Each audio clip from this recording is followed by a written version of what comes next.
Hello everyone.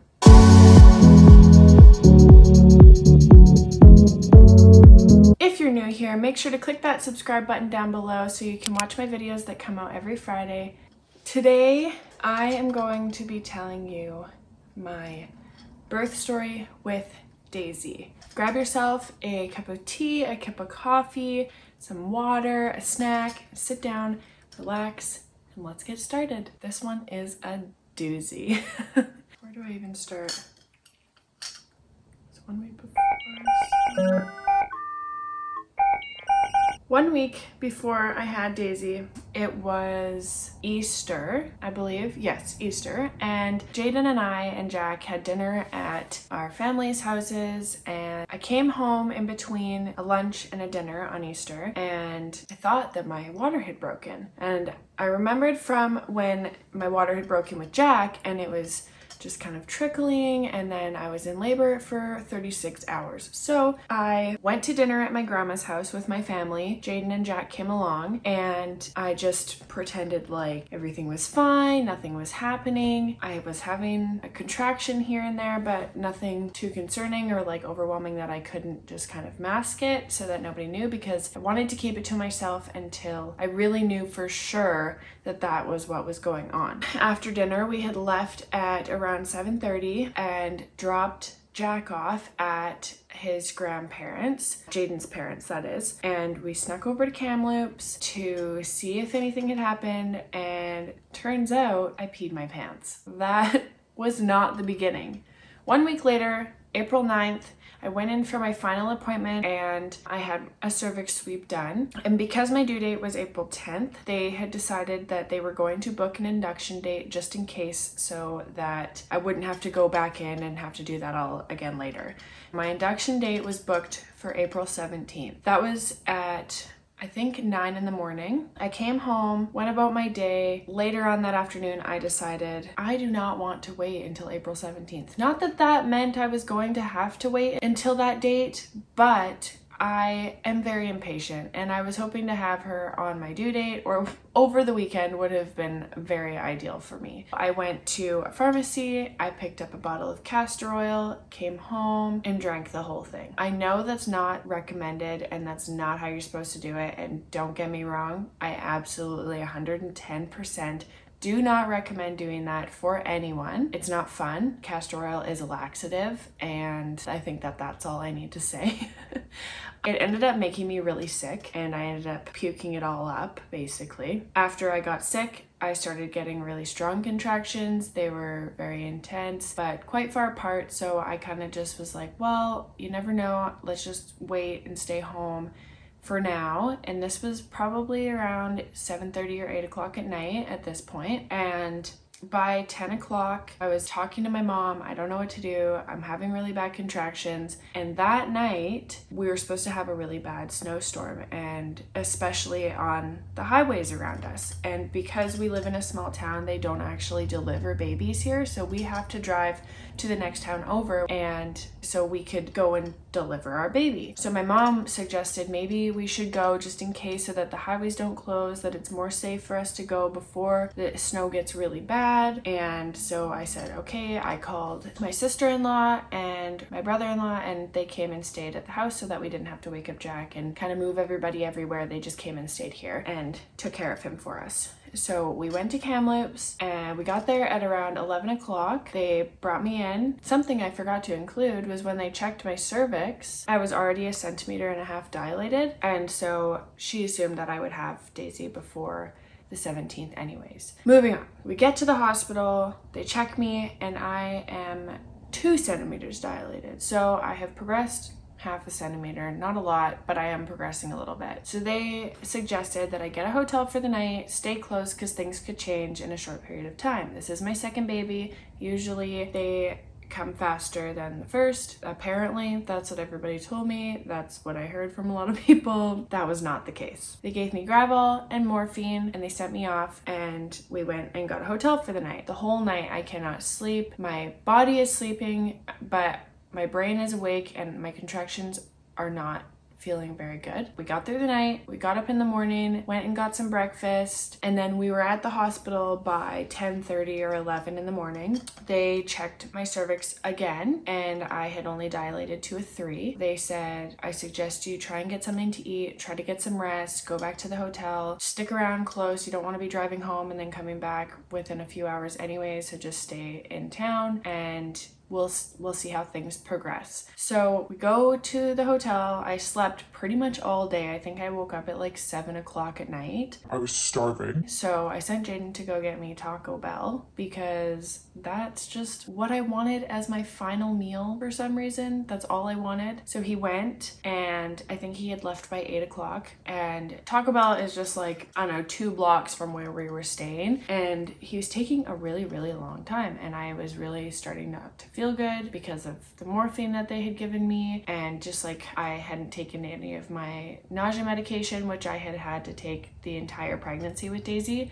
and it had already been a day and a half, so I was starting to feel that nausea come back. So finally, probably an hour later, Jaden comes back, he's got my food, and I sit up and I say, I really want to eat, but I just need to puke first, which is, I know it's a weird thing, but like I just knew that if I got sick, then I would feel a little bit better and I would be able to actually eat my meal. So I get up, stand up, and thank goodness the hospital had sent us back to the hotel with those like papery like puke bowls because I was feeling so nauseous. So I was holding one of those just in case I didn't make it to the bathroom, and good thing, because I didn't make it to the bathroom. I was on my hands and knees holding this bowl in front of me, puking, and I felt like I had peed on the floor. Like a big gush of water. And I looked at Jaden and I said, we have to go to the hospital. My water just broke. So we pack our things, we get in the car. I can barely make it outside of the hotel before I'm getting sick in the parking lot because of how nauseous I'm feeling. We go back to the hospital. I deny morphine and Gravol just because of how sick it was making me feel before that. Sorry, 1 second. So they don't check my cervix, and surprisingly enough, they didn't even check if my water had actually broken or if I had peed my pants again. And I was like, well, when I had Jack and I thought my water had broken, they used like a little swab, and if it changed a certain color, that was a yes, and if it didn't, then it was a no. And they didn't even do that. They just said, okay, sure, your water is probably broken. Go back to your hotel and come back if anything changes. And I'm like, okay, I guess. I've been here like 3 times now and my water broke. You're not even gonna check to see if I'm dilated more. I was having really bad contractions at this point. So I said, okay, whatever. So I went back to the hotel, went back to bed, and I think by 7 in the morning, I woke up super, super intense contractions. I said, Jaden, we gotta get up, we gotta go. I need to shower, let's go. So I showered, he showered, we got ready, went to the hospital, and before I could even get through the parkade, I was puking in the garbage cans. So embarrassing. I'm really glad that there was nobody in there because I stood there for probably 10 minutes just getting sick. Made it through the hospital, got to the labor and delivery ward, and I said, I'm pretty sure my water broke last night at around 9 o'clock. I came in, they told me to go back to the hotel. I'm having really, really intense contractions now. Can you guys check me out and see if I'm dilated anymore or what's going on? I couldn't even stand. I was on my hands and knees. Jaden was like, get up. I'm like, I cannot. I am in so much pain. This is nothing like it was with Jack. Like, I can't even explain the difference. It was so intense compared to with him. And so we get put into a room. I'm waiting for the doctor, and this room has multiple beds in it with like curtains in between each bed kind of thing because it's a smaller hospital, and before they admit you into a private room, that's how it works. While we're in there, another woman comes in with her husband. I didn't see them, I just know I heard them beside me. I'm like, oh my god, this is embarrassing for me. I'm crying, I'm on my hands and knees. I don't even have pants on because I'm waiting for the doctor to come in to check my dilation. She comes and checks me. I'm at a 4 centimeter of dilation, and they cannot admit me into the hospital until I'm at a 5 or a 6. So their suggestion was, okay, well, we're gonna get about half an hour. In half an hour, we're gonna get you on a birthing ball, put you in the shower, try and get things moving and flowing and kind of open you up a little bit, and hopefully that helps. Within half an hour, maybe 45 minutes, they still hadn't come and gotten me. I was in excruciating pain. My contractions were probably 5 minutes apart. They were getting pretty close together. I felt like I wasn't getting that much of a break in between, and they were getting way more intense and painful. I was gonna get up to go get in the shower, and I ended up getting basically into the fetal position on the floor with a puke bucket under me, on my hands and knees, getting sick. My water is still breaking. I am leaking fluids everywhere. There's a woman beside me, also possibly in labor, and you could probably see me under the curtain because I was just on the floor. Like, I couldn't even get up. So the doctor says, okay, let's try and get you off the floor. So we have like 3 people lifting me up and getting me back on the bed. I'm trying to like breathe through my contractions, but it just hurts so bad. And finally they were able to check my cervix, and I had gone from a 4 to a 6 in about 45 minutes. So they said, okay, great, let's get you admitted. Let's get you in a room. We'll go get the anesthesiologist for an epidural, because I had requested an epidural. I was not doing this without pain meds. It was so painful. I did an epidural with Jack, and it was a godsend. I had a long labor with him, but it was not intensely painful as it was with Daisy. So I go into the room. About half an hour later, the anesthesiologist comes in. I have to sit up, get on the bed, you know, do the hunch. They put the needle in my back, and I need to lay down. And because I was so nauseous and I was having such horrible heartburn, it was really difficult for me to lay on my back because I felt like everything was just coming back up into my throat, and I thought I was gonna get sick. So I said, I need to lay on my side. I'm laying on my side, and they're like, we don't suggest you laying on your side. The epidural works with gravity, so whatever side you're laying on is the side that the epidural is going to go to, and that's why we suggest that you lay on your back. So I'm like, I can't lay on my back right now. I just need to lay on my side, but maybe if I switch back and forth. So I'm laying on one side for about a half an hour, and then I would switch to the other side, and it was a self-pumping epidural, so I had a button and I could give myself more when I needed it. And so when I switched sides, I would pump up a little bit more, roll to my side. Tried my back a couple times, just could not do it, wasn't working. Then the doctor comes in about an hour later because nothing was really moving forward, and they checked my cervix again, and I was only at a 7. And so they were like, okay, we'll give it a little bit, and if nothing changes, we're gonna have to give you oxytocin to try and get things going. Well, things didn't move forward. So I had to get oxytocin to get things going. I had my epidural still. It was kind of working here and there, but not like it did with Jack, where I felt complete like relief from the pain. And so after about an hour, maybe 2, I was starting to feel like very kind of uncomfortable. I was feeling a lot of pressure down in my lady regions. They told me, okay, well, we're just gonna wait on it. Your contractions are looking quite consistent, but it doesn't look like you're really ready to push yet.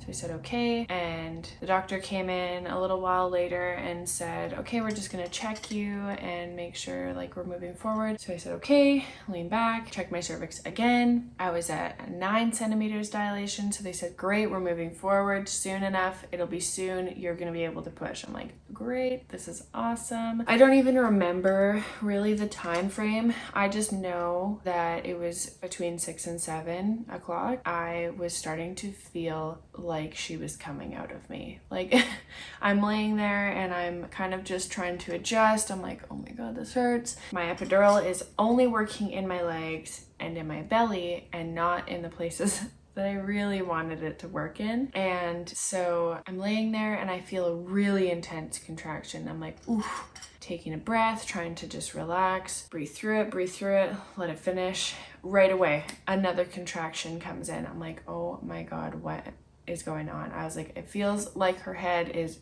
like coming out right now. Like it hurts. And I sat up and I looked at the nurse and I said, I didn't want to feel her come out of me. And you know what? Props to all the moms that do have babies without pain meds, because oh my goodness, it was not fun. I said, it feels like I need to push. It really hurts. It feels like she's coming out. It feels like she's coming out. And they said, okay, well, we're just gonna have to go get the doctor and we're gonna have to check. Don't be pushing yet, just wait. And so I was like, okay, I guess.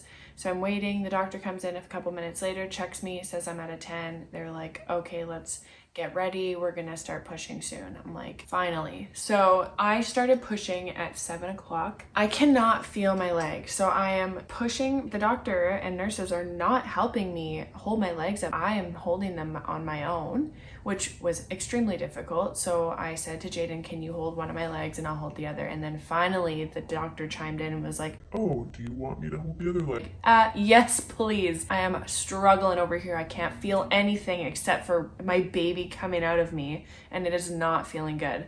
So I'm pushing, and Jaden looks at me and he says, I can see her head. She's coming out. I'm like, yes, finally, she's coming out. Her head was about halfway out, and that is, oh my God. The ring of fire is a real thing. I said, I can't push anymore. I can't do it. It hurts, it hurts, it hurts. I stopped. And he looks at me like, are you nuts? Keep pushing. You need to get this baby out of you. Her head is halfway out. Come on, let's go. And so after a couple minutes of like taking a sec, because I just couldn't do it, I was like, okay, let's push, let's push. I pushed her out. She came out. I pushed for 17 minutes, not that long. I felt like an eternity, to be honest, but it wasn't that bad. And I held her, and she had so much hair, and she's beautiful. We cut the cord, and she's so beautiful. She started feeding right away, and she was born at 7/17 on April 11th. And one of the happiest days out of two of the happiest days of my life, which is Jack's birth and her birth. I love my babies to the moon and back. She came out at a whopping 8 pounds, 15 ounces. She is 21 inches long. She was a big baby, still is a big baby, and she is just so beautiful.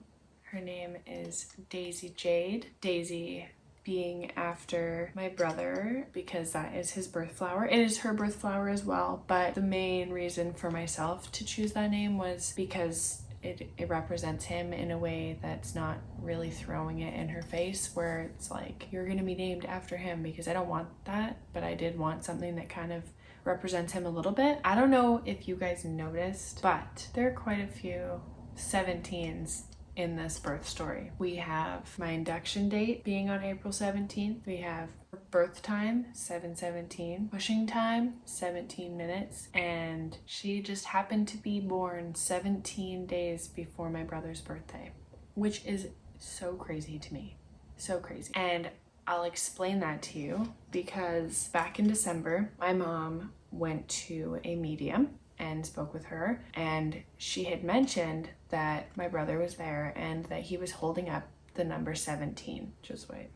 We could not even figure out, like, what the heck could this number 17 be? Am I going to be in labor for 17 hours?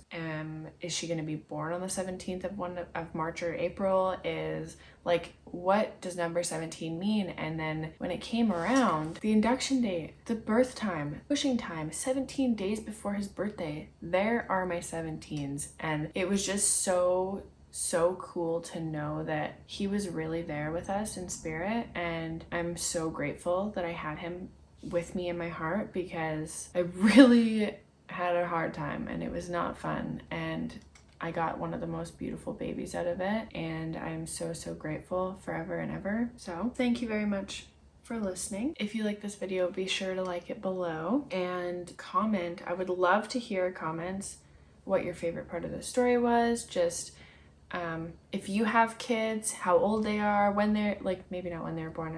I don't know if people want to shout out stuff, but leave a comment down below if you like this video, and let me know what I should do next. If you guys have any more questions that I didn't cover through the story. Thank you so much. Bye guys.